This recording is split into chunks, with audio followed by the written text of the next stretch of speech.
I'm improvising. Life is improv. Did you know that? Life is improv.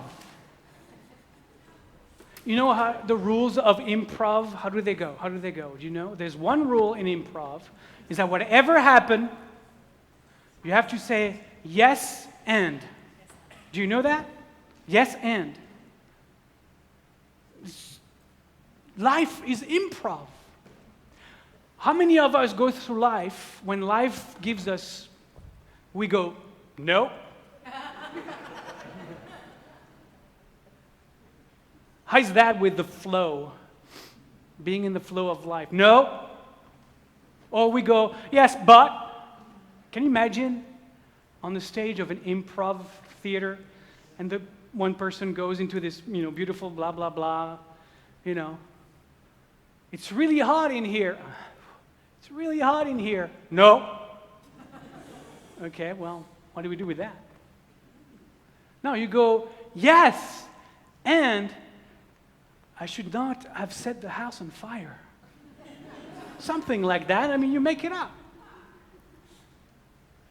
But that's not how we go through life, is it? Can we go through life saying yes and? I mean, think about it. What would your life be like if you met life like improv? Because really, life is improv. We want to think of ourselves as, we've planned everything. You know the thing, people plan and God laughs? Right? We really want to, we plan for, we're sure we are in charge of it all. This is one of the 12 steps, says we realize life has become unmanageable. Something like that. Am I doing it? Okay. Close enough. Close enough. We realized that life had become unmanageable. The truth is, life has always been unmanageable.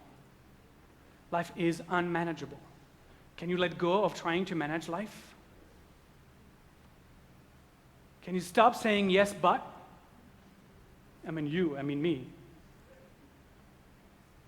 Everything I share on any given time is the thing that I need to hear. So just so you know that. It's not like, I'm up here and you down there and I know what I'm talking about. I don't know what I'm talking about. I didn't know I was going to say this until like this moment. So,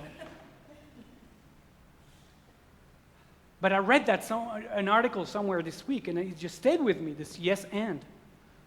It's like, I should use that for the high holidays. Too late. Now I used it already, so I can't use it again. You know what? You'll forget. By September 30th, you'll have completely forgotten. I'll say it again. Good. You are holy. Did you hear your no? Did you hear the no inside? Did you hear the no? Because, the ego is telling us about all the things that are wrong with us all the time. So when this crazy guy says you are holy or you are the manifestation of God, you are the wave of the ocean, we go, okay, this is insane. Look how flawed I am. Look how bad a person I am. I made so-and-so cry the other day. I yelled at the other day. I'll do all these horrible things. I'm never on time. I'm always behind. My house is a mess. My car needs vacuuming. And my kids aren't dressed in time. They're missing socks. And you telling me I'm holy? Are you kidding?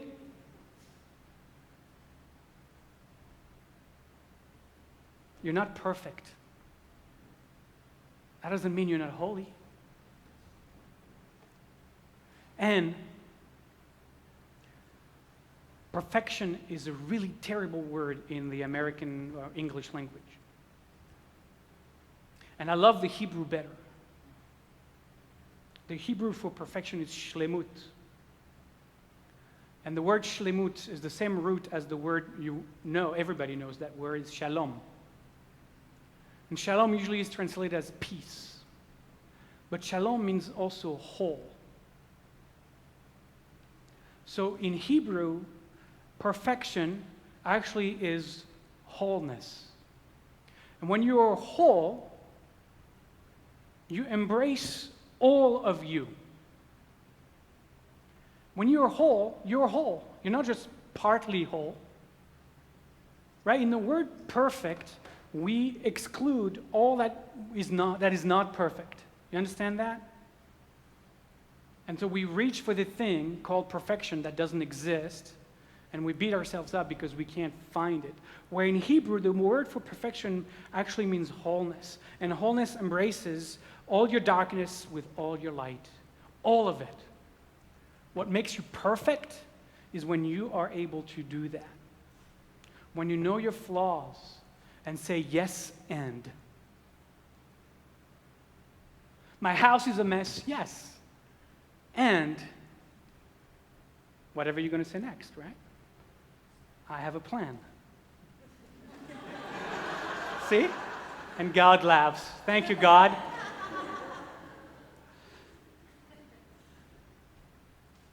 Do you hear what I'm trying to say here? Like it's hard for us, it's hard for all of us to truly realize that this reality isn't what we've been told it is. It's really hard for us to say yes to, I am holy. You are holy.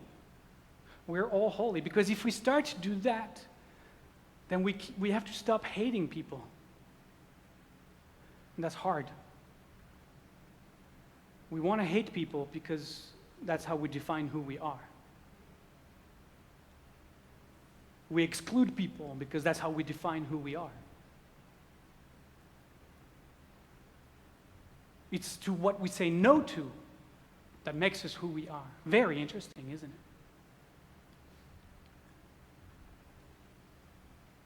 But if somebody comes and tells us the light of being is that which is to be found behind every eye, no matter what the face looks like,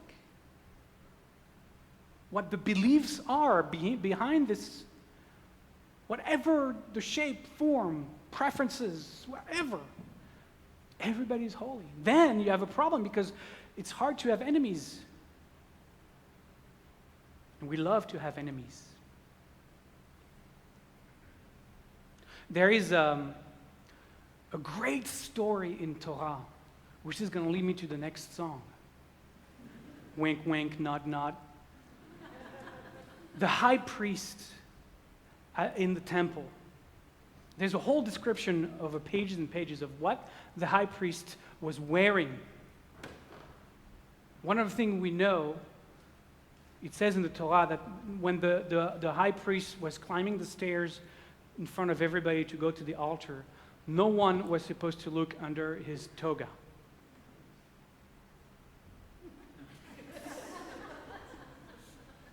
We know what he was wearing, we don't know what he was not wearing.